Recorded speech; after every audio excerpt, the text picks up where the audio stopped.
When you hear that a car is making 600 plus horsepower, you're probably never thinking that that car gets good gas mileage. What if I told you that my 600 horsepower Lexus gets better gas mileage than all my other vehicles?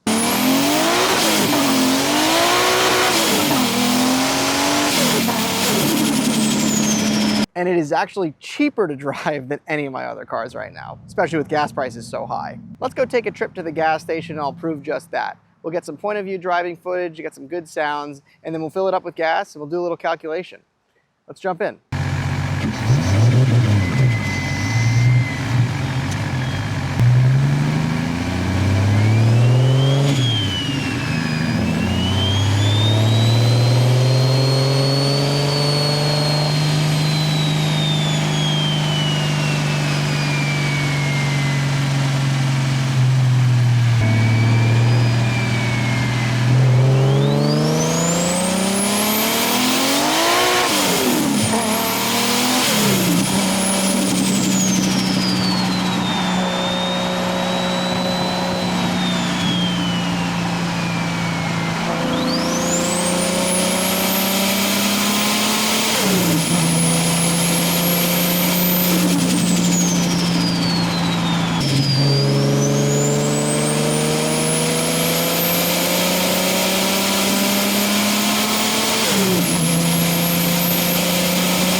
All right, so we have made it to the gas station. Now let's see how many miles I have on this tank. It's the most accurate way to try to figure this out. There is one caveat you guys will have to take my word on though. Let me show you this. So on this tank, we're showing 55.9 kilometers. Now the thing that you'll have to take my word on is last Friday, I filled my car up, I drove to work, and then I drove back home. And then I let the car sit over the weekend and I forgot to plug it in the trickle charger. So I didn't log my Friday trip. So I'm just going to add, it's exactly 23.5 miles from work and back, and that's all I did. So I'm just gonna add the 23.5 miles there and back, converted to kilometers, which is 75.6 kilometers, to the 55.9 kilometers for 131.54 kilometers. Let's put some gas in it and let's figure out what I got MPG wise. So I'm running E85 gas in this thing. It is $3.57. They always charge it just 10 cents above regular at this gas station. It's because it's the only one that's in Charlotte. If I wanted to drive to Salisbury, which is about an hour north, 45 minutes north, I can get it for about $2 and really be living. But even doing this, it's still cheaper than driving my truck. So let's do this now. So we hit a click right here. I'll do it again just so you guys can see it. Dead stop, okay.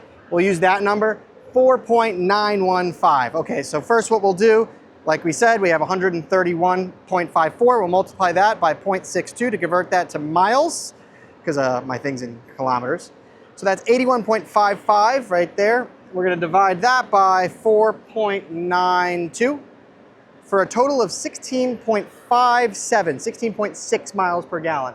So if I really try, I can get about 21 miles per gallon on E85 on this. Mind you, on Friday, I drove home at some obscene speeds to try to make a flight home for Friday for the Knicks game because it was screwed and it was hell. I was not nice to that. And today I had a nice drive on the way in, but that drive on the way back, I got it to boost a little bit, so we're gonna use a little more gas that way. The trick is staying in vacuum. That boost section right there, if you can keep it in the negative pressure, you are using that turbo to get you fuel efficient without actually engaging your injectors to be dumping a ton of fuel and richeting up the mixture. So at the end of the day, that turbo is gonna make this thing a ton more efficient. So if you're looking for an excuse to turbo your car, this is it right here. Tell your wife, hey, my car is gonna get better gas mileage for this. It's actually economically smarter for me to actually swap my car. So if you're looking for an excuse, there it is right there. My GX470 gets 14 miles per gallon. I don't put premium in it. I put regular in it, so gas to about the same price for both cars. But I'm having more fun getting better gas mileage in my 600 plus horsepower Lexus. I don't think it gets much better than that. So there's your answer right there, everybody. Put a turbo on your car. That's the solve to everything. V8s, they're always gonna get bad gas mileage, anything NA. But if you can be good on days you wanna save some money with a turbo car, stay in vacuum, you've got a fuel efficient monster. Oh, one last thing. E85 burns 30% faster than petroleum gas.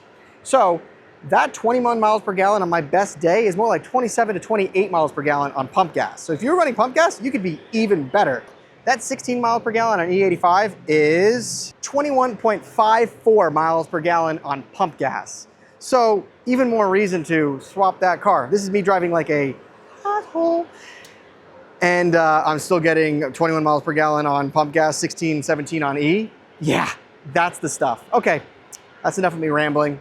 Let's go for a nice little drive home. You guys listen to some sounds and then we'll call it a day.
Okay guys, that is the conclusion of our video today. Thank you for letting me rant about giving you reasons to swap your car and talk about why a turbo JZ is just the best thing in the world.